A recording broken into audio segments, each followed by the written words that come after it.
How's it going, everyone?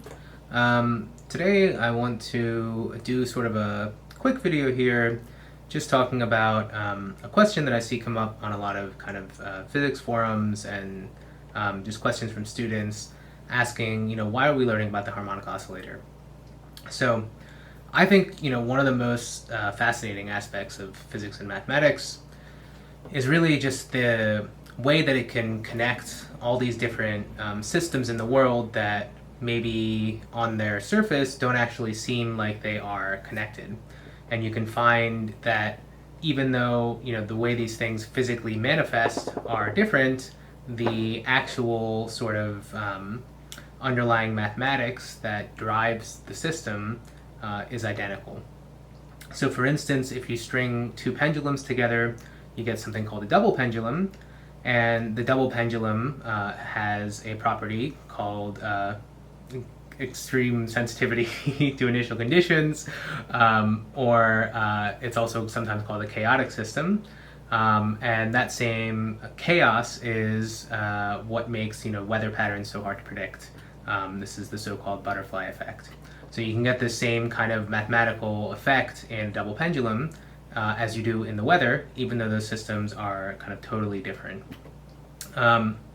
So we're not going to talk about the butterfly effect or anything in this video. We're going to be talking about, in a way, the single pendulum, but more concretely, the harmonic oscillator. So the single pendulum is a really common example of the harmonic oscillator. Another really common one, which we're going to look at a little bit next, is the mass on a spring. That's like the most basic example if you've ever taken a physics class. In my former life as a physicist, harmonic oscillator was, far and away the most important model that I studied. It came up in kind of every subject, from Newtonian physics to quantum mechanics to quantum field theory. But before we discover why the harmonic oscillator is so important and so general mathematically, let's just take a look at an example here, which is the mass on a spring. So here we have this mechanical system, a block with mass m connected to a spring of stiffness k, and that whole thing is connected to a very sturdy wall that's not going to move.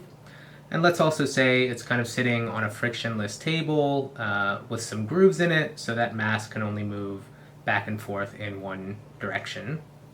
If you take a snapshot of the system at some point in time, the only salient feature that there is the position of m. So we're going to go ahead and track that number and call it x, the position of the system, or the position of the mass. And so since the mass can move around as time passes, x is a function of time. X is a function of t. As the mass moves, common experience is going to tell us that the spring will stretch or compress, and that generates a force which tries to bring the spring back to its original length. It turns out that, if we know the position and the velocity of the mass at any point in time, we have the power to say exactly what the position of the mass will be at any time in the future. And learning how to do this was a great triumph of 17th century physics. And to do it, we need basically two pieces of information. The first is attributed to Robert Hooke, who spent the late 1600s conducting experiments with springs. And what Hooke published in 1678 was an important observation, which was that if you kind of suspended a spring from a ceiling and you added a weight to it, let's say it's some standardized thing that weighs some amount, you don't know how much it weighs, we just call it W. If you add it to the spring will stretch by some amount, and if you add two of those objects, or multiples of W, you'll see that the spring will stretch basically twice as much. And so Hooke noted that basically the amount that the string stretches is proportional to the amount of force on the spring. So we can write this mathematically as Hooke's law, which is that the force from the spring is equal to minus kx, where k is this kind of stiffness constant of the spring, and x is the amount of stretching in the spring. So here we've implicitly defined, since x is the amount of stretching, we've defined that the point x equals 0 is the rest length of the spring. So that's when x equals 0, the spring is not stretched or compressed at all. Now, of course, this doesn't work for every spring in all cases. If you stretch a spring or compress a spring too much, you're going to like break its springiness.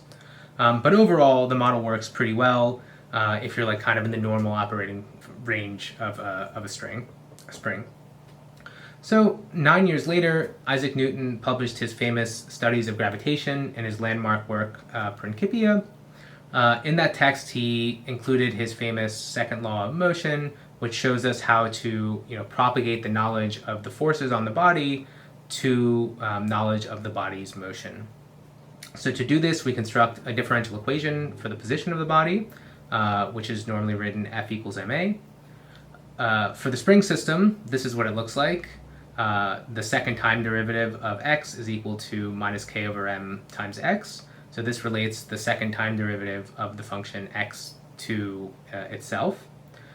If we want to just kind of read off what it says in words, it says that the velocity of x, so the first time derivative of x, will change in a direction such that it's closer to bringing the spring back to its natural length.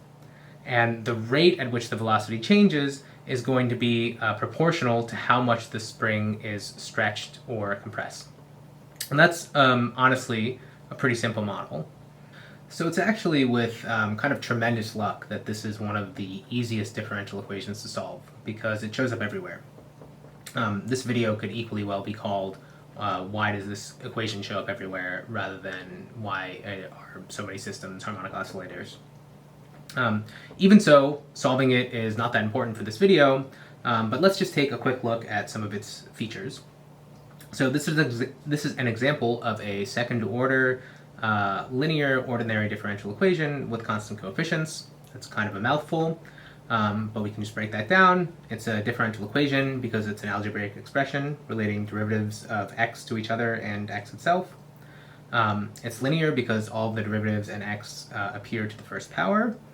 And it's ordinary because it only has one function in it, x of t. Also notice that the highest derivative that appears is the second time derivative of x double dot, and this is why it's called second order, and it only actually contains the second derivative of x and x itself, so it's missing the first derivative of x that doesn't appear, even though it's generally a second order differential equation could. Also, the coefficients k and m do not depend on time, so they're constant, which is super important for if you actually want to try to solve it. It makes it much easier. If we did solve the equation, what we would get is a function x of t, which tells us exactly where the block would be at any point in time, and its velocity if we took the derivative of that function, given that we had some initial conditions. We knew the velocity and the position at any particular point in time.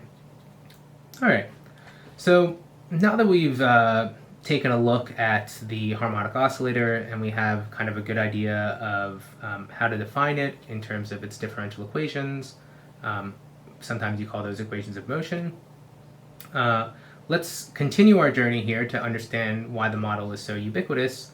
And in order to do that, we need to build up a little bit of the basics of physics here. So I'm going to do this section for people who are kind of coming from a more mathematical background, maybe don't have the same physics. So the central goal of physics is basically to solve this problem. If we know the exact state of some system at some point in time, what is the state of that system going to be in the future? It actually turns out that in most cases, being able to predict the future is the same problem as being able to reconstruct the past, but for now we're not going to worry about that. In the previous section, we talked about how Newton's second law allows us to do this for a point particle, or just more generally for any system that can be described by a single point. And let's turn back to Newton's second law for a moment and look at it in its normal form where it's written F equals ma. So there's basically two sort of hidden assumptions in this law that are sort of glossed over normally in a basic education.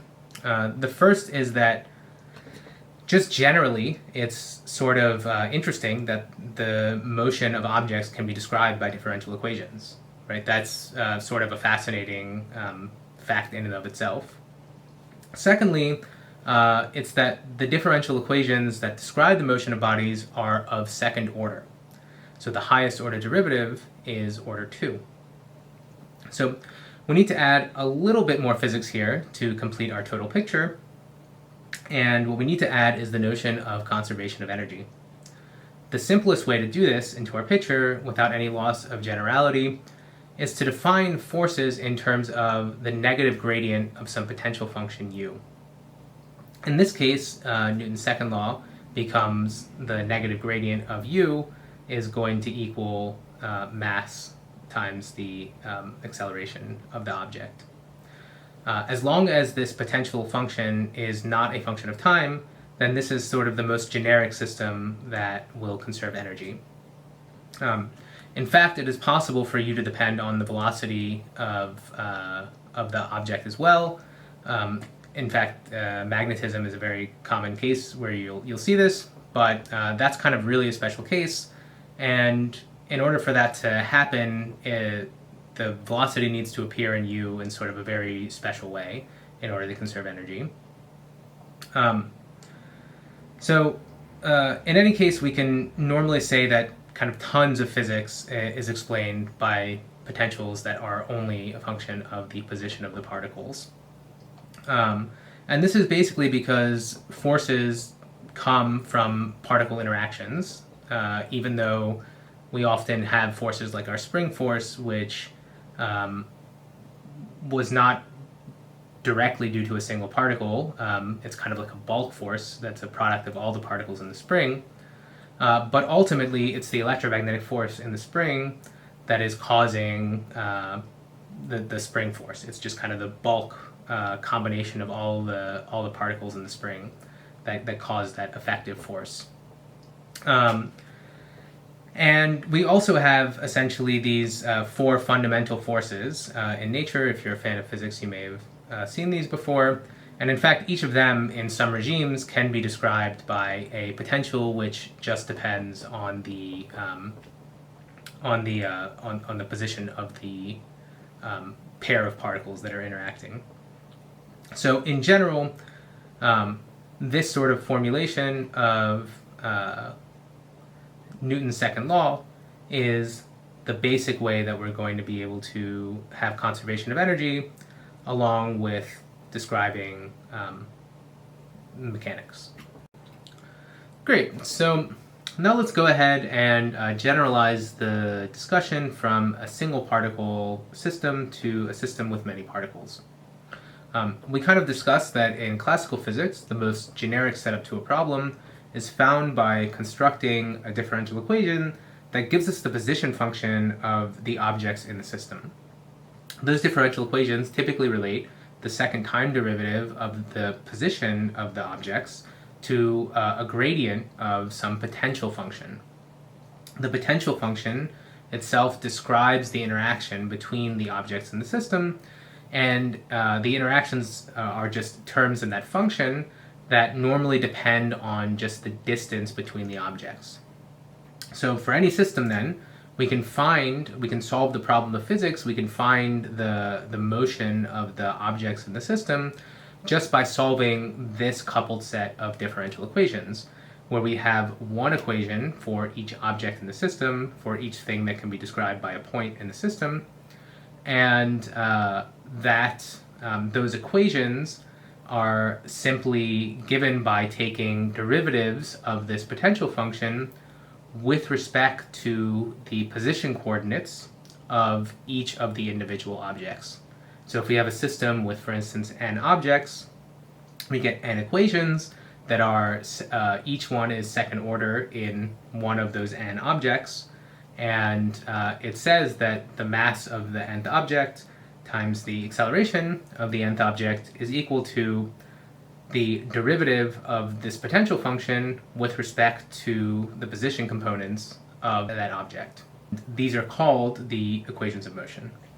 All right, cool. So now that we kind of have our sort of physics background set up out of the way, we can finally have the sort of framework to understand why the harmonic oscillator is so ubiquitous.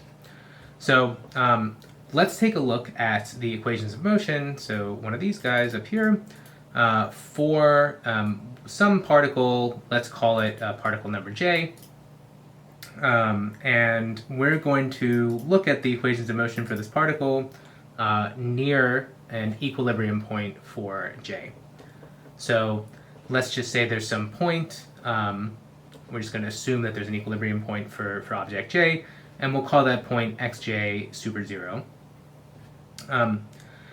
So if j is near a point of equilibrium, then we might want to consider what u looks like as a linear approximation near that point of equilibrium. So this is normally called a Taylor expansion, or we might want to do a polynomial expansion to look at the linear term, or to look at the first order behavior.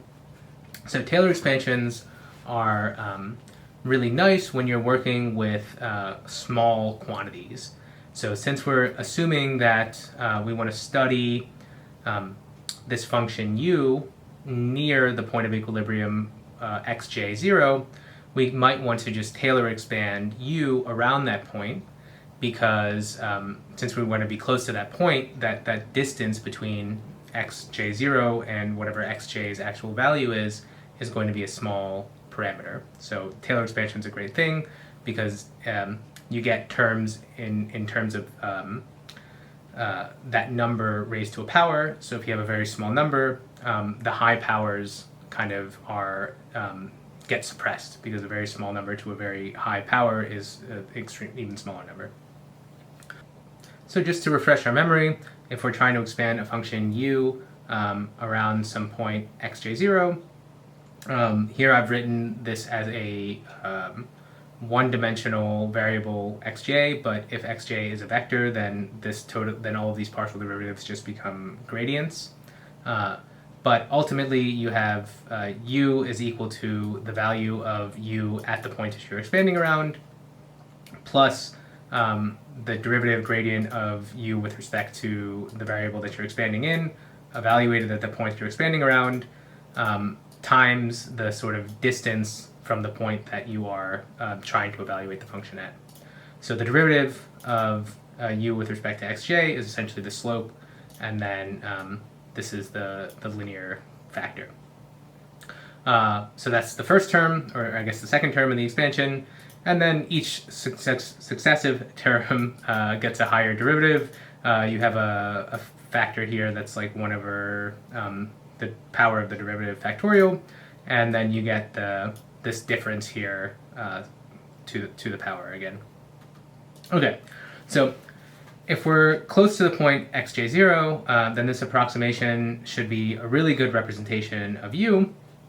And I am going to take a quick side note here to say that if you're like a highly mathematical person, you might object to this, because we really shouldn't expand in a unitful parameter x. So x is a distance, for instance, in most of these equations, or in most of these potential functions. So, x, if it's written in centimeters, might be a really large number, but if it's written in parsecs, it might be a really small number. So if you want to do this, correctly, you kind of have to do it on a case-by-case basis, and you have to find a way to write u in terms of a unitless parameter and expand about that. But still, this is the right way to get the intuition, and also this is physics, and we do this all the time, even though it's not technically correct. So let's go ahead and clean this equation up a little bit by defining epsilon as the difference between the point that we're expanding around and the true position that we want to evaluate the function at. So there's kind of these two positions running around here. Again, there's xj0, which is the point that we're expanding about, and there's xj, which is the true position of particle object j. So we're just trying to find a new way to write u in terms of this expansion, but u is still a function of xj. So if we write this expansion out in terms of these epsilon variables, things clean up a lot, but we basically end up with this form here, which is that you have u is equal to some constant, which the constant is just you evaluated at the particular point, plus a linear term in epsilon, and then also plus a quadratic term in epsilon, where you have different constants here, and then plus order 3, order 4, and so on. So one more really nice thing about the Taylor expansion is that you know you can always find a radius around whatever point that you're interested in, where the expansion is going to be good no matter how many terms that you want to keep. So if you want to keep only the first order term, that constant term, there's always going to be some radius around xj that you can kind of zoom in on where the constant term is good to arbitrary precision. So if you want to make sure that u is an approximation that's good to 1 part in a billion, there's going to be some radius around xj, assuming some nice things about what u looks like, which they look nice like that in physics normally. It's kind of, u can't be crazy bumpy, it has to be kind of smooth. So if you keep only one term, there's a radius. If you keep 2 terms, there's a radius. 3 terms, there's a radius. And as you keep infinitely many terms, that radius gets larger. So one thing you might want to do is just take a first order approximation. The sort of simplest approximation that you can make would just be taking the first term that is not 0. So in the Taylor expansion, the first term, u here, this u evaluated at xj0, this is constant with respect to xj, right? There's no xj here in this c0. There's no epsilon. So remember that we've kind of wrapped up the dependence on the position of particle j into epsilon. So this term is a constant with respect to epsilon and with respect to xj. So when we go to construct the equations of motion, this is just going to disappear because we're going to take the derivative with respect to essentially epsilon, it's really with respect to xj, but since this doesn't depend on xj at all, that's going to go away. All right, now for the second term.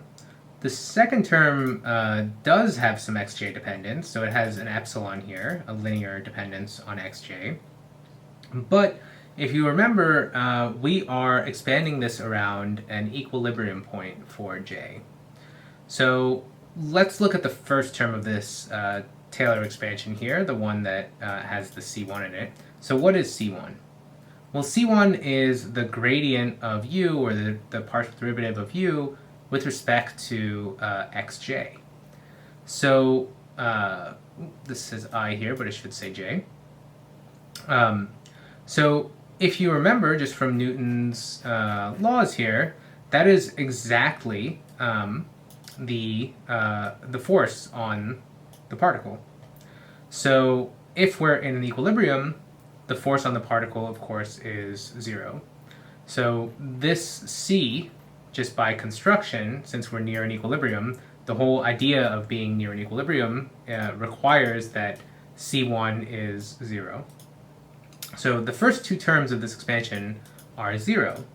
And that leaves us, or sorry, I mean this one's, the c0 is not 0, but it's going to become a 0 when you take the derivative. And c1 is going to be 0. So the first term that is not 0 in this expansion is this 1/2 c2 epsilon squared, which is this second derivative of u with respect to xj. Alright, so now let's take a look at what happens when we plug this back into the equations of motion. So now Newton's second law is going to read that the mass of particle j times the acceleration of particle j is going to equal minus 1/2 the gradient of this term over here, this third term in the expansion. So 1/2 and c2 are constants, so we don't need to think about the gradient of them. And even though in general we need to take the gradient, it works out that if you just think about this in one dimension, it generalizes to higher dimensions. So we're just going to think about what is the derivative of xj, or of epsilon squared. with respect to xj when we're just taking, let's just pretend xj is a one-dimensional thing. So epsilon, if you remember, is defined as xj minus xj and naught. So I actually have this flipped backwards. I apologize. These should all be flipped, just to keep the signs correct. So yeah, when we take the derivative of epsilon squared, we're just going to get that 2 coming down, and then we just have a linear function in here. And if this xj was written correctly as positive, we would just get epsilon back. So the derivative of epsilon squared with respect to xj is just 2 epsilon. So when we take that derivative, we see we end up with just minus c2, minus sign comes from here, and epsilon. And you can see that this is actually, again, just the equation for a harmonic oscillator. So ultimately, what we found here is that any mechanical system which kind of conserves energy and whose forces only depend on the positions of the objects in the system, or just generally on the position, if there are equilibrium points in that system, then near the equilibrium points, it is going to behave like a harmonic oscillator. It is going to be a harmonic oscillator to very good description if it's moving just around that equilibrium. So what does all this mean? When I first learned this, or when I first saw this sort of little proof here, or I don't know what you want to call it, sketch of a proof, sketch of an idea, I was actually really, really surprised. I thought it was very interesting. But at this point in my life, I feel like this is actually extremely obvious to me. And while the mathematics that we just went over is important for building the intuition and understanding the rigor, there's actually a much simpler idea, I think, behind this, which is just that if you have a system that's in a stable equilibrium, whether it's a financial system, a social system, a bunch of particles, we see these kinds of expansions used a lot in condensed matter physics, where you have particles sitting in a lattice. Those lattice sites are equilibrium points, so all kinds of solids have this sort of behavior. Even quantum systems, where you have a quantum state, which is an equilibrium state, you can have oscillations around that, and quantum harmonic oscillators are super useful models.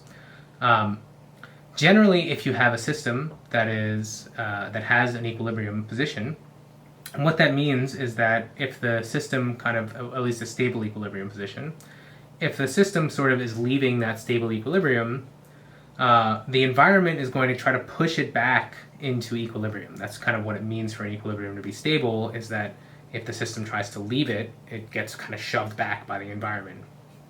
And in many cases, we deal with systems that the environment can't kind of directly influence the system. It kind of has some sort of delay. In a financial system, you might have people looking at the market and then making a decision, and that is a sort of delay. In a physical system, you have this kind of dependence on the second derivative. So because of that delay, you end up with a system that sort of gets pushed back towards its equilibrium, but by the time it gets there, if the system has some momentum, it's going to kind of keep going through that equilibrium and end up on the other side, and sort of now the environment is going to start pushing it back the other way. And that's the sort of oscillation that you get. So if you think about it from this kind of higher level, really all you need are these ingredients of this sort of delayed, this sort of equilibrium phenomenon, and a sort of delayed action by the environment, and some momentum. And as long as you have those sorts of ingredients, you're always going to get this sort of oscillatory behavior. And generally, this equation for the harmonic oscillator, this is really, in a way that you can kind of define sine and cosine functions. So this equation that the second derivative is proportional to minus a constant times the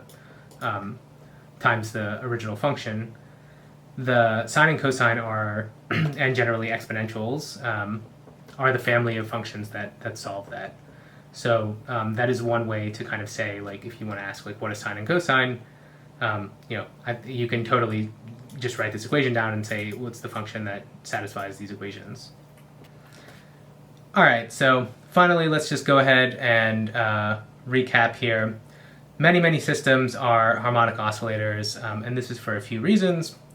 First, it's the equations of motion that describe most physical systems are of second order. Second, for most systems that conserve energy, the differential equations depend only on the difference of the position between the particles or objects in your system. And finally, if an equilibrium exists for those objects, then near the equilibrium, those objects will experience the same motion as a harmonic oscillator. So generally, systems near equilibrium are harmonic oscillators, at least mechanical systems. So again, as I pointed out just a moment ago, we did a fair bit of theoretical work here, but I hope you kind of got a taste of how the sort of theoretical description and the sort of intuitive description kind of fit together. And maybe in your life, if you see sort of a system that is having some sort of oscillation, you might have a sort of new perspective on it now, and be able to think about how that system is connected to a mass on a spring. So thank you for watching, and have a good one.